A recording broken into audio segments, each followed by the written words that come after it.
Hello po muli sa inyong lahat. Magandang gabi, magandang tanghali, magandang umaga sa mga nanonood. Ito na po yung final na gagawin ko sa rare disc break na sa halagang 1,260. Pero may mas mura pa siguro dyan na makukuha.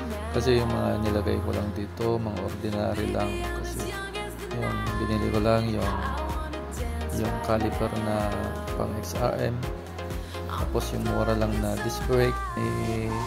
Pa-final ko muna to, pipinturahan ko, tapos pag may budget na ako, saka ko papalitan yung mga medyo mas magandang quality caliper, disc brake at saka brake lever.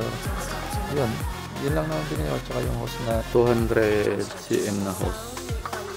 Yan. Pour some more into my cup, sparkling star, crystal glitter all over. Get in my car, let's go to my favorite club. Rich like a queen, all my clothes are designer. Life is a dream, don't wanna wake up from her. Strawberry cream, my lips taste sugar. Dito mayroon siyang dalawang tornilyo. Ito sa may harapan, binutasan ko yung swing arm. Tapos nilagyan ko ng nut sa loob para sigurado siya. Pero yung butas niyan, mayroon ding ginawa kong trade para sigurado siya. Dalawa dyan. Tapos isa sa likod. Sa likod naman yung tornilyo niya. Number 17 yung nut niya. Nilagay ko para mas malaki siya. Bali, tatlong tornilyo lang, dalawa dyan. Dyan sa tinatanggal ko. Tsaka isa doon sa malapit sa may caliper.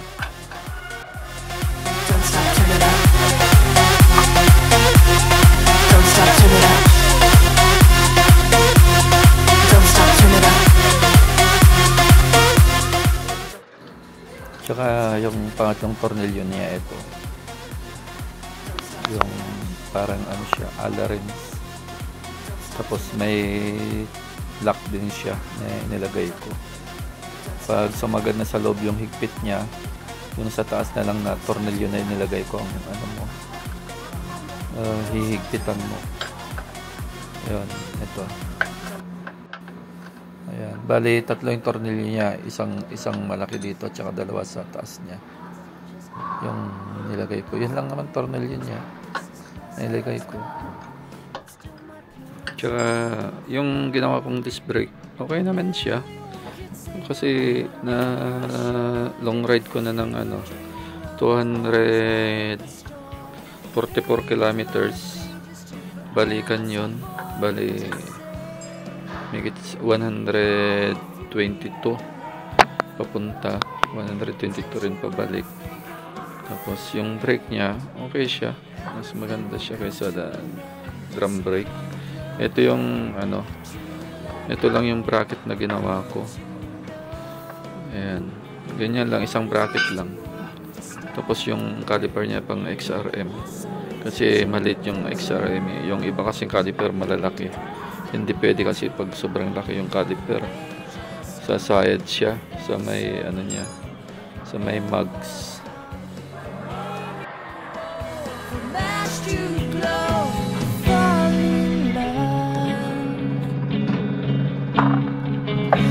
Every day I try to find things in a new set, but late at night I look for. Ito lang pala yung ginawa ko, pinaka-bracket niya. Yun lang. Ang ginawa kong bracket niya.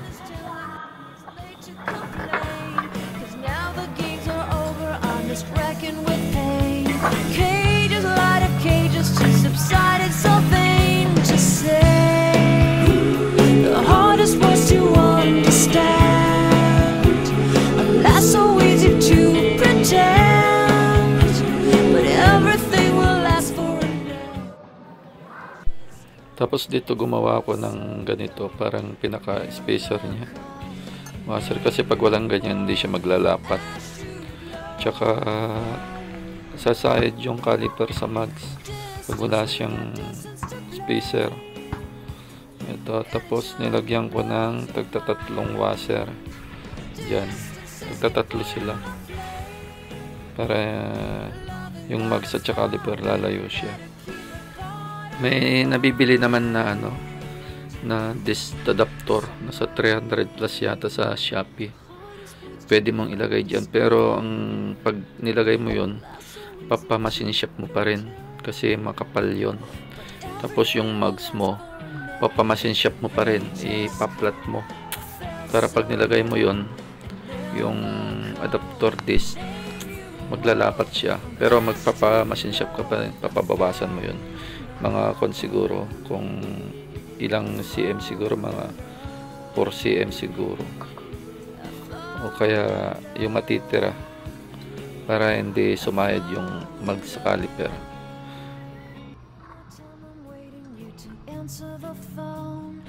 Nothing seems to happen, but the last stage is gone.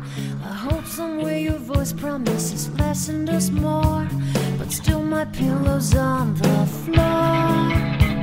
Anyone could say that we are never assured, for things we're dreaming of are always out of the store. Pages, a lot of pages to forget, I'm so bored to say. Call me if you need a hand. Did you ever think I'm a friend? Everything will come to an end. It's so complicated to let go.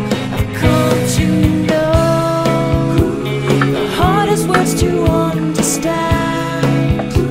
Alas, so easy to pretend, but everything will last for a night. The rage has come. I felt so young and never called the name you wore. From ash to glow, I fall in love. Every day I try to find things in a new set, but late at night I look for those I will never get. Symptoms of my sickness always fade and come back. I wonder how we could have met. Everyone is telling me it's late to complain, 'cause now the games are over, I'm just wrecking with pain. Cages, a lot of cages to subside, it's so vain to say. The hardest words to understand, alas, so easy to pretend. Ito yung bracket niya, yung wala pang pintura. Ayan. Ganyan lang yung bracket niya, isa lang. Ayan. Tapos ito na nung napinturahan ko. Kasi lalagay ko na. Ito.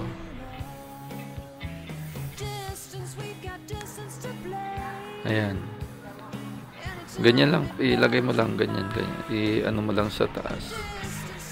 Ayan. Maglalapat naman yan. Sakto naman yan. So, ayan.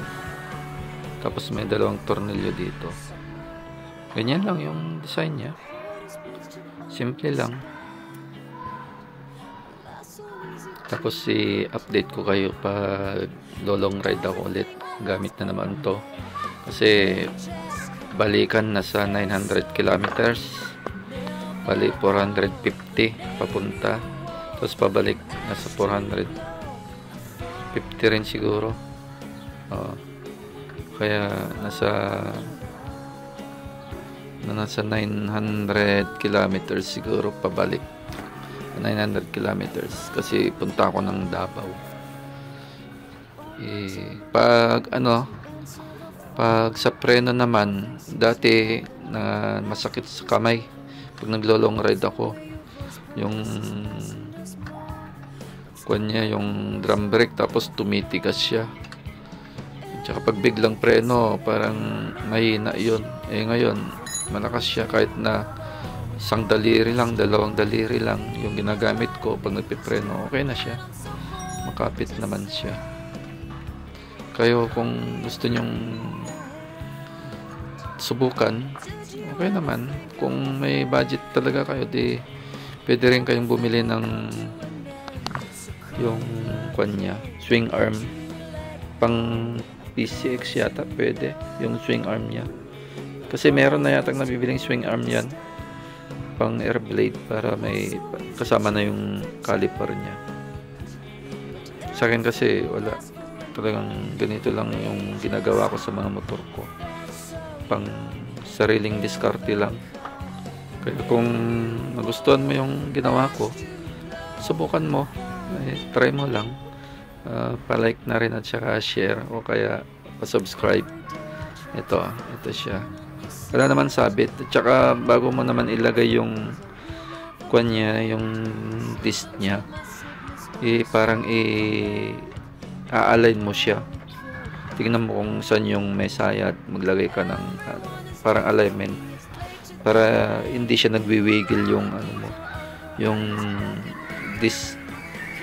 Kasi pag may mga disc akala mo siya diretso, pero pag nilagay mo na, nagwiwiggle siya. Yung mga kagaya niyan, manipis lang kasi yan. Pero yung mga medyo mas mahal sigurong disc, mas okay siguro, hindi nagwiwiggle.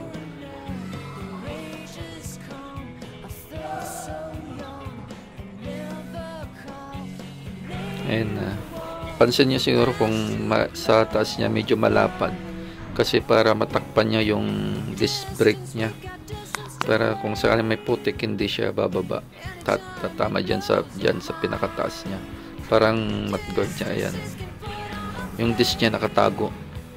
So hanggang dito na lang po. Maraming salamat sa inyo at sa mga nanood. Salamat muli. Ride safe.